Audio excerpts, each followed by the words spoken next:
What's going on, everyone? LA Sports back with another video. In this video, I'm going to be doing my second mock draft for the New York Giants. This is I guess you could say 7-round mock, but really it's only 6 rounds because we don't own a 7th round pick this year.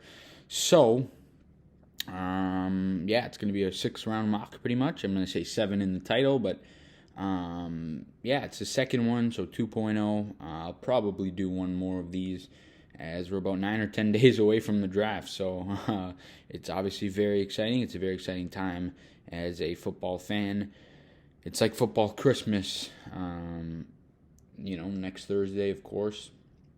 That is the 28th of April. But let's get right into the mock. We're going to start off with the 5th overall pick that the New York Giants do own.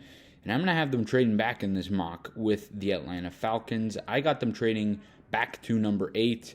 In exchange for a first-round pick in 2023 and a fourth-round pick in 2023. The Atlanta Falcons, of course, move up and take that quarterback, whether that's Malik Willis or Desmond Ridder, who's moving up boards, or Kenny Pickett, who knows.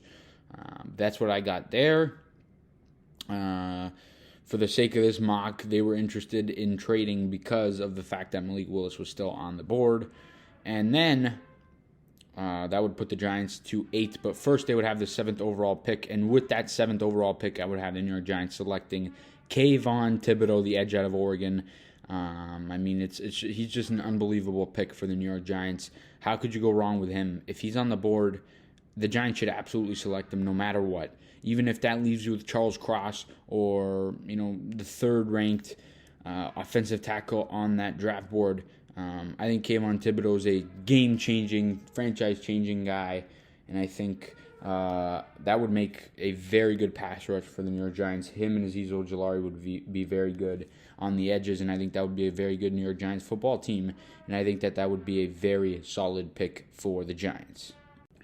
After the New York Giants select that much-needed edge rusher at number 7, I got them going with, of course, a tackle at number 8. And ultimately, if you have Kayvon Thibodeaux sitting there at pick number 7, ultimately you would have to think that if there is a tackle left, it'll be the last one. And in this mock, it was Ike Ekwonu out of NC State. Of course, the tackle, he's a beast.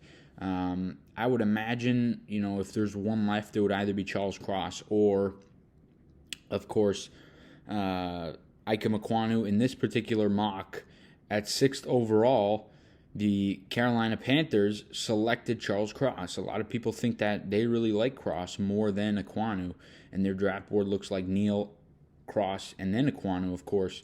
The way the first round ultimately played out here for this particular mock was, of course, Aiden Hutchinson at number 1, followed by, they took a couple of tackles. In the first 5 picks, it was a couple of tackles. Of course, Malik Willis was in there. They had Evan Neal. They had Ahmad Sauce Gardner. So it kind of went the way that the Giants could have imagined. So that would be good there. And I think Ike Ekwonu would be very, very good for the Giants. I think he would be that right tackle, that starting right tackle. You could come in alongside Mark Lewinsky on that right side. They would be solid on the right side. You have Andrew Thomas on the left side, of course, and then you could start to piece the rest of the puzzle together, whether that's John Feliciano or whoever the Giants want to put in the other 2 spots. Maybe they draft a guy later on. Maybe they get a guy like Linderbaum who falls. Who knows? But I got them going Ike Ekwonu out of NC State at number 8 overall. Moving on to the second round at pick number 36 overall, I got the Giants going cornerback Jalen Petrie out of Baylor. This guy is a beast. I love Jalen Petrie out of Baylor. Of course, the Giants, we don't really know what the situation is right now. Time's ticking in terms of what's going to happen with the cap. James Bradbury still hasn't been moved, and I would imagine, unless they get super creative, they are still going to have to either cut or trade him. So it's going to be a weird situation, whatever goes on.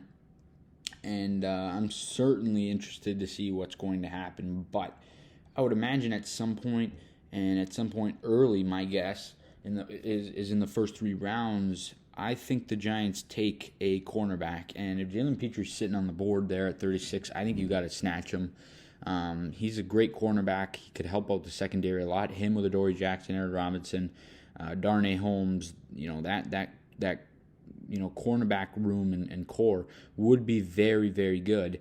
And then, of course, alongside the safety, Xavier McKinney, Julian Love, and then, they would have to probably address that at some point. I would imagine, maybe they sign one in free agency on a cheap deal. Who knows? But I really like the pick of Jalen Petre out of Baylor. I think he's a very smart player. I think he makes a lot of sense for the Giants. I could see him, though, going at the back end of the first round. He's moving way up mocks. And if he falls to 36, that would be a great snag for the Giants. There's a lot of players on the cusp of the first or second round. Some, moving back of draft boards and some moving up. But who knows? It's going to be an interesting draft night, but I would be very, very happy with Jalen Petre. There's a lot of guys I would like at 36, a lot of guys I would like at 5, 7. At any pick, there's a lot of names for the Giants, but Jalen Petre would be a very nice draft selection for the Giants at number 36 overall in the second round.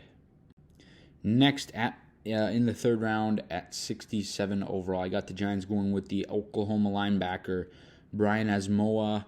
He fell in this particular mock. I'm not sure he gets this far. I think he's going to be a second-round pick, but if he falls into the third round, there's always players that fall back, further than we would expect. Like, look at Xavier McKinney and Azeez Ojulari in the past two drafts. The Giants landed them in the second round. They were projected first-round picks. So, and there's always guys that shouldn't go in the first round that do. So it's always interesting, and that's for every round. But if the Giants could land this linebacker, Brian Asamoah, out of Oklahoma, they're getting a solid player. He's ranked 49th on this board, on this big board. And we got him at 67, so that's 18 picks back of his projection. So that would be a solid selection for the Giants.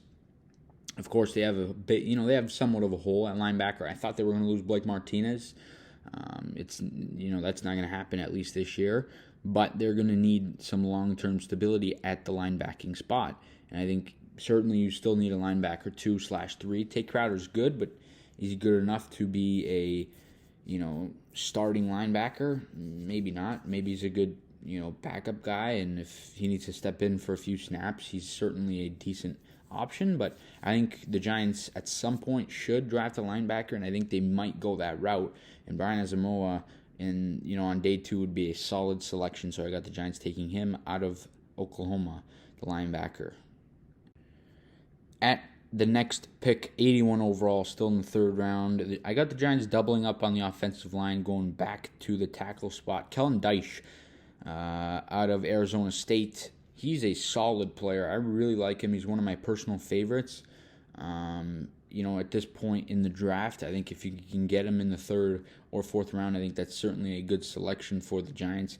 I think we all know the Giants have a huge need at the offensive line spot, and I think they're going to take 2, 3, 4 offensive linemen, for sure 2, maybe even 3 or 4, over the course of this draft. And we know how good Joe Schoen is in terms of value in his past, especially on the offensive line. So I think if he can land some solid names in the 4th, 5th, 6th round, I think that's really solid. That's where GMs make their money.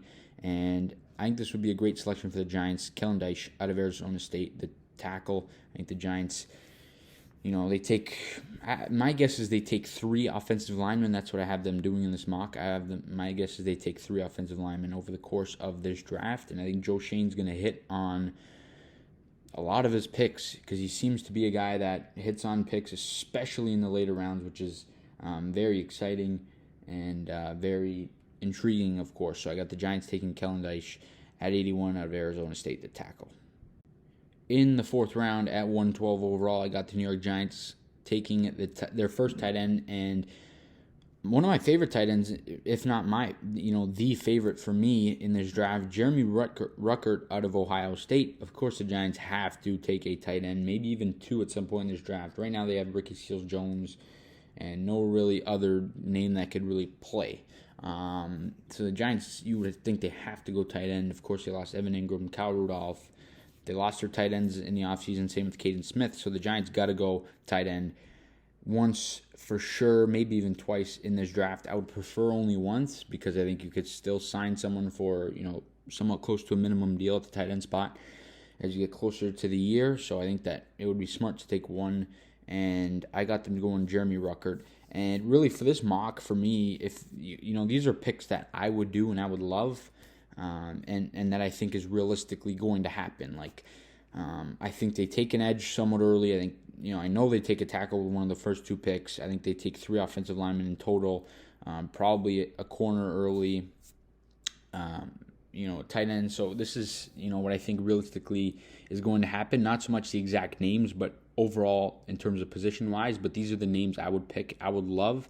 This is my preference. I love Jeremy Ruckert. There's a lot of guys I love, though. I wouldn't be upset if the Giants go a whole bunch of ways, but Jeremy Ruckert would be a solid pick out of Ohio State at 112 overall in the 4th round. Moving on to round number 5 at 147 overall, I got the Giants taking a running back, Zonovan Knight of North Carolina State. So the, of course, teammate of Ike Ekwonu. I think the Giants at some point take a running back. A lot of people have them linked to James Cook. I really like James Cook. I just don't know if I want to spend a 3rd or 4th round pick on a running back. That's my personal preference. I think Saquon Barkley can get something out of him. And if it's not an unrealistic amount of money, I think he's worth thinking about extending if he stays healthy and he performs, which I think he's going to do behind a good offensive line or, an improved offensive line and a better system. But I think the Giants at some point take a running back. My preference would be to take it on day 3 or in day 3. I would love James Cook, and if he fell, absolutely take him. But it seems like he's moving up draft boards and is going to be selected earlier than expected, probably in the 3rd round, 4th round is my guess. I just don't know if I want to spend a draft selection in the 2nd day on a running back. So I got the Giants going Zonovan Knight, still a very good option, still a solid pick, solid player out of NC State. And, of course, him running behind Ike Ekwonu is something that he did in college, so it would be nice familiarity there, and he's still certainly a very good running back and good value in the 5th round. At pick number 173 in the 5th round, I got the Giants going with a guard, Josh Rivas out of Kansas State. Of course, like I said, I think the Giants go 3 offensive linemen. That would be my preference. So in this mock, they'd have a couple tackles and a guard. Josh Rivas is obviously a day 3 pick.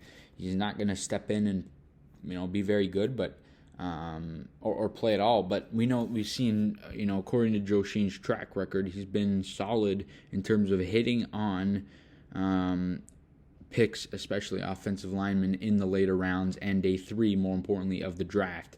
So if he can land this guy here and he could turn out to be a solid offensive lineman in the NFL, I think it's definitely a success. But I think the Giants certainly are going to have better drafts than years past. I think Joe Shane's, you're going to start to see them getting value and players that can actually play, especially in day 2 and 3 of the draft. So hopefully what us Giants fans, including myself, expect is going to be the case.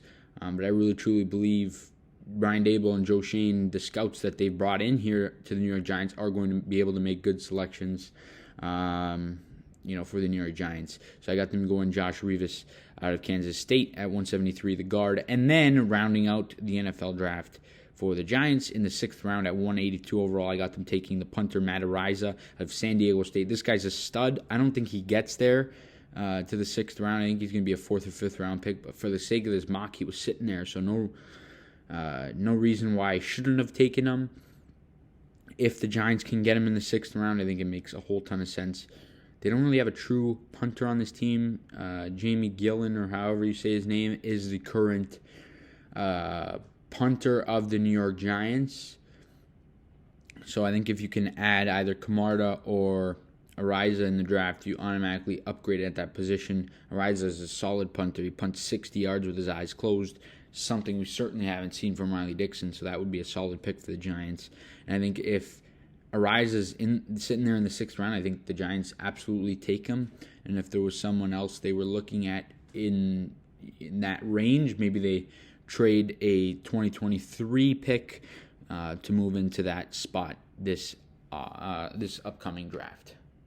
But guys, that's all I got in this video. Thank you so much for watching. Please let me know down below in the comment section your thoughts on this mock draft. PFF had it graded an A for the overall draft grade. It was graded an A, so that's obviously pretty good. And if the Giants can get it anywhere near an A grade, it's something we haven't seen in recent years, so that'll be very, very good. But you guys, let me know all that good stuff down below in the comments section. As always, please leave a like on the video, subscribe to the channel if you guys are new. See you guys all in the next video. Let's go Giants.